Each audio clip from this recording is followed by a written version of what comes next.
첫 번째 경기 프랑크푸르트 대 프라이부르크 분석 시작해보겠습니다. 프랑크푸르트는 장파울리 원정을 승리하며 연패에서 벗어났다. 라이프치히와 마인츠 등 순위 경쟁팀들에게 연패하며 분위기가 추락했었는데 이번 시즌 득점왕에 도전하는 마르무시가 중요한 결승골을 넣었다. 연패 탈출은 물론 3위 유지를 위해 승리가 필요한 상황이었기에 괴체와 에키티케, 크나우프 등 공격적인 자원들을 대거 투입한 효과를 봤다. 프라이부르크는 홀슈타인을 잡고 챔스권 진입을 눈앞에 두고 있다. 원정에서는 다소 아쉬운 성적에 그치고 있지만 글라드바흐와 볼프스, 홀슈타인 등을 연파하며 홈에서 많은 승점을 따냈다. 그러나 안정적으로 챔스권에 진입하기 위해서는 떨어지는 원정 경기력을 끌어올려야 한다. 이 경기는 난적을 만나기에 에게슈타인이 중원의 라인을 내리며 수비 위주로 임할 것이다. 프랑크푸르트의 승리를 본다. 헬러와 그리포, 그레고리치가 스리톱으로 나서 역습으로 기회를 노릴 프라이부르크도 분명 한방이 있는 팀이다. 그러나 잘하는 홈과 달리 원정 경기력이 아쉬운 것도 맞다. 슈키리와 라르손이 공격 전개에 신경 쓰며 기회를 볼 것이고 마르무시가 문전 침투로 원정팀 수비를 넘어설 프랑크푸르트가 승리할 것이다.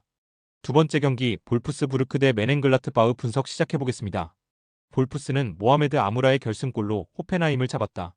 휴식기 이전 프라이부르크와 도르트문트 등에 연패하며 순위가 하락했었는데 후반기 출발이 좋다. 피지컬에 강점이 있는 센터백 쿨리에라키스와 바브로 등이 골키퍼 앞을 안정적으로 지켜내며 상대의 공세를 저지했고 아놀트의 존재감도 대단했다. 토마스와 요나스 빈 등은 최전방과 측면을 오가며 미끼 역할을 확실하게 했다. 글라드바흐는 휴식기 이후 첫 경기에서 미넨에 분패했다. 전반 상대를 무득점으로 막아냈고 후반에도 접전을 이어갔는데 케인에게 통안의 결승골을 내줬다. 그래도 이타쿠라와 엘베디, 스켈리 등 최종 수비가 쉽게 뒷공간을 허용하지 않았다.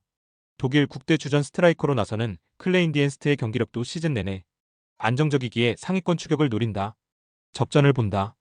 홈의 이점을 살리려는 볼프스가 경기 내내 공격적으로 나서며 상대 수비를 넘어서려 할 것이다. 요나스 빈과 아무라, 토마스가 나설 스리톱은 충분히 경쟁력이 있다. 그러나 연패를 피하기 위해 샌더와 바이글이 중원의 라인을 내리며 비적으로 임할 글라드바흐가 쉽게 공간을 주지 않을 수 있다. 홈팀 역시 클레인디엔스트와 플레를 앞세워 역습에 나설 글라드바흐에 대비한 수비적인 대처가 필요하기에 공격의 기여를 계속 올리기 어렵고 승점을 나눠 가질 것이다. 세 번째 경기 아탈란타 대 유벤투스 분석 시작해보겠습니다. 아탈란타는 반드시 승리가 필요했던 우디네세 원정에서 무승부에 그쳤다. 팀의 주전 스트라이커이자 이태리 국대 공격수인 레테기의 결장 공백이 크게 느껴진 경기였는데 루크먼과 데 케텔라에르가 상대의 집중 견제에 좋은 위치에서 볼을 소유하지 못했다. 그로 인해 나폴리의 내준 1위 자리를 찾아오지 못했고 이번 라이벌전 승리가 간절한 상황이다. 유벤투스 역시 직전 경기에서 중위권 팀인 토리노 상대로 승점 1점을 추가하는 데 그쳤다. 토리노 더비 라이벌을 맞아 좋은 기회를 수차례 만들었고 일디지의 골이 나왔지만 결장한 블라호비치의 공백으로 인해 마무리가 아쉬웠다. 쿠프마이너스와 곤잘레스 등 최정 상급 2선 자원이 있긴 하지만 웨아와 은방굴라 등이 블라호비치를 대체하긴 어려웠다. 접전을 본다. 아탈란타가 최근 원정 연전에서 승리를 따내진 못했지만 여전히 리그에서 유벤투스를 제외하면 가장 길게 무패를 이어가는 팀이고 홈에 이점도 있다. 단 레테기의 이탈로 인해 스트라이커 자리가 아쉽기에 가티와 칼루루, 사보나 등이 수비 라인에 나설 유벤투스 상대로 승점 1점에 만족해야 할 것이다. 네 번째 경기 랭스 대 AS 모나코 분석 시작해보겠습니다. 랭스는 하브리그 팀을 잡고 32강에 올라왔다. 그러나 32강부터 리그 우승을 노리는 강호를 상대하게 됐다. 홈 경기력이 좋은 팀이기에 쉽게 무너지진 않겠지만 공격적으로 경기에 임하긴 부담이 크다.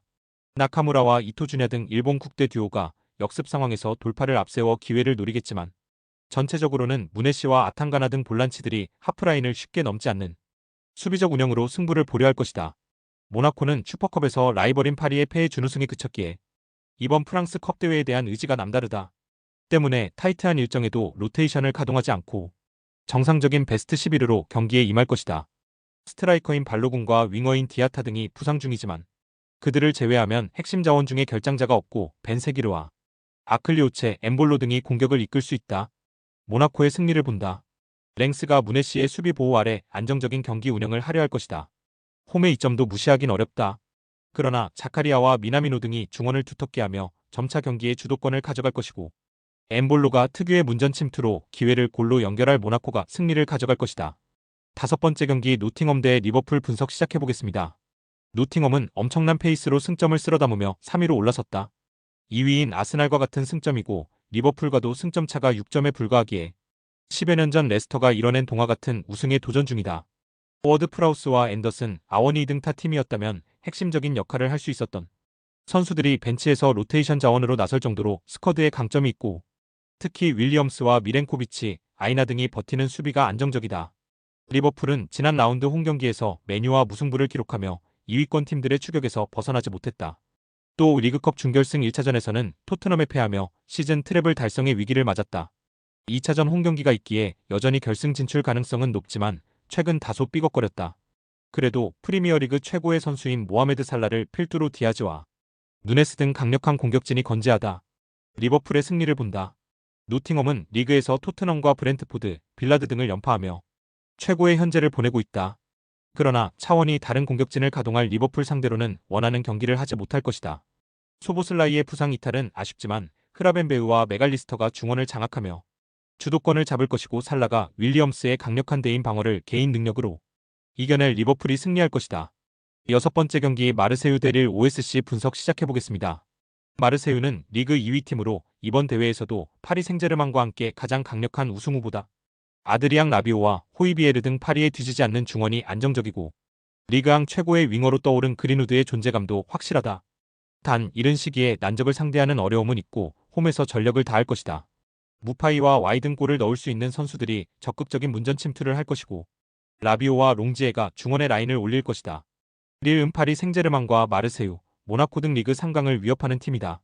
리그앙 최고의 스트라이커인 조나단 데이빗이 있고, 하랄송과 카벨라 등 전성기 기간을 구가하는 이성 공격진도 위력적이다. 그러나 32강부터 마르세유를 원정에서 상대하기에 공격적으로 나서긴 어렵다. 안드레와 무카우 등 중앙 미드필더들이 수비 위주로 버티기에 임할 수 있다. 접전을 본다.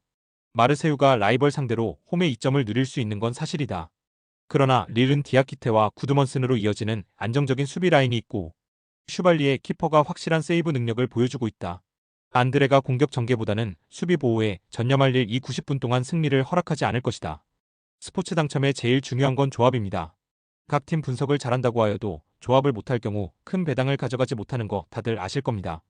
그리고 유튜브에 조합을 올려드릴 수 있지만 좀 더 자세한 정보들과 배당 흐름 및 각종 이슈 등 경기 전까지 어떻게 될지 모르니 조합을 빠르게 유튜브에 올려드릴 수 없는 점 양해 부탁드립니다.